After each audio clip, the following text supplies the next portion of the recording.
And you just listen to a young girl who was saying that the Nigerian community here is totally very angry. It covers all those aspects affecting the various sections of our people. Beg was the geography of the Niger Delta of the Federal Republic of Nigeria. He went to several schools. His major academic genesis was at Government College, Ujeli. And go gather, destroy their food. With the camp and that other camp, the Songo camp, you don't compensate everybody. In its key generation sometimes.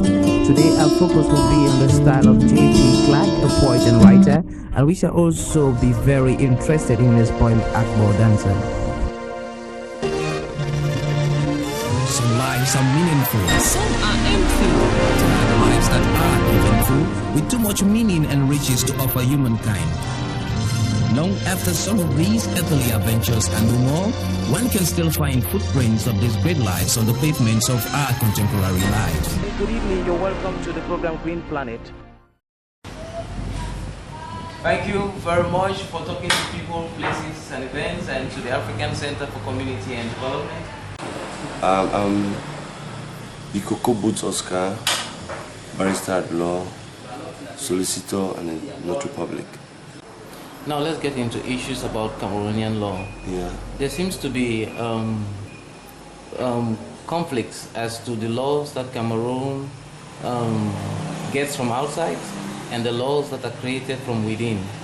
And some of these laws seem to place some advocates like yourself in a difficult position because they don't master it, or when they master it, they find it difficult to deal with these laws, especially when they are not well translated.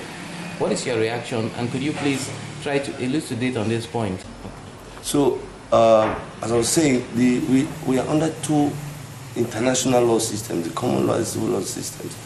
You see, it is difficult and it is bad for one system to think that what obtains within its system is better than what obtains in the other system. You see, the evolution of law goes with cultural evolutions.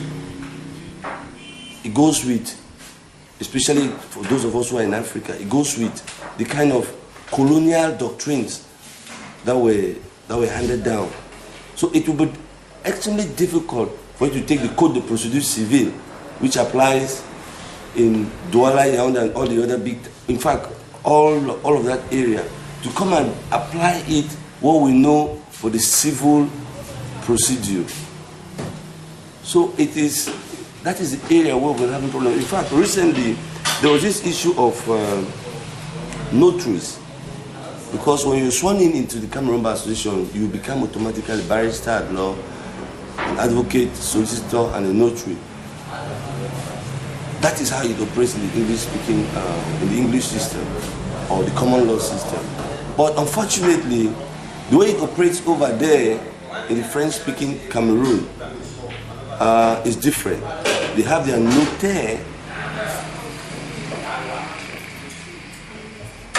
who has these methods of drafting and authenticating, which is absolutely and completely different from how it operates within the English-speaking context. So this issue was that the Minister of Justice, while he was attending one of their national seminars, made a statement over the year that they're trying to see how notaires will start operating in the English-speaking section of Cameroon. So it was a call for concern. Lawyers of the English tradition stood up as one, moved to Yaoundé, and in fact they saw the Prime Minister, who assured them that such an action could not take place unless there is a harmonization of the both systems, just as how it was done with the Criminal Procedure Code.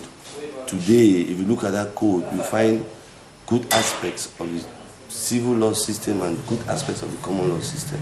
So I think the solution that we must have, or that we must look forward to, is to see how we can harmonize if we have to stay as one country where English and French are of equal standing.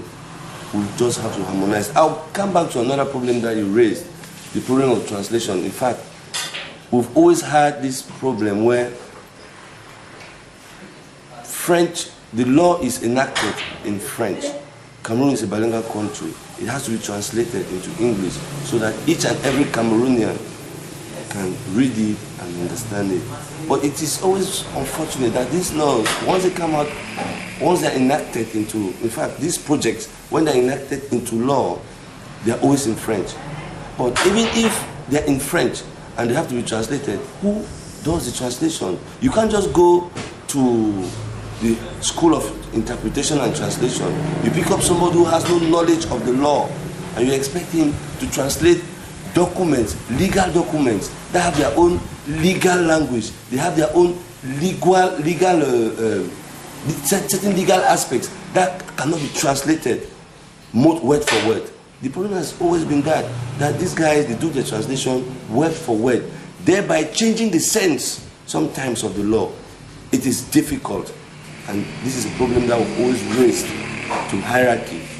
But unfortunately, they will say those are little problems, but those little problems make big problems at the end of the day. Thank you very much for talking to people, places and events, and to the African Center for Community and Development. And you just listened to a young girl who was saying that the Nigerian community here is totally very angry. It covers all those aspects affecting the various sections of our youth. That was the Ijaw country of the Niger Delta of the Federal Republic of Nigeria. He went to several schools. His major academic genesis was at the government college, Ujeli. Go gather, destroy their food. With the camp and that other camp, Songo camp. You don't compensate everybody. In its key generation sometimes. Today our focus will be on the style of J.P. Clark, a poet and writer, and we shall also be very interested in his poem Akbo Dancer. Some lives are meaningful. Some are empty. There are lives that are eventful, with too much meaning and riches to offer humankind. Long after some of these earthly adventures are no more, one can still find footprints of these great lives on the pavements of our contemporary lives. Good evening, you're welcome to the program Green Planet.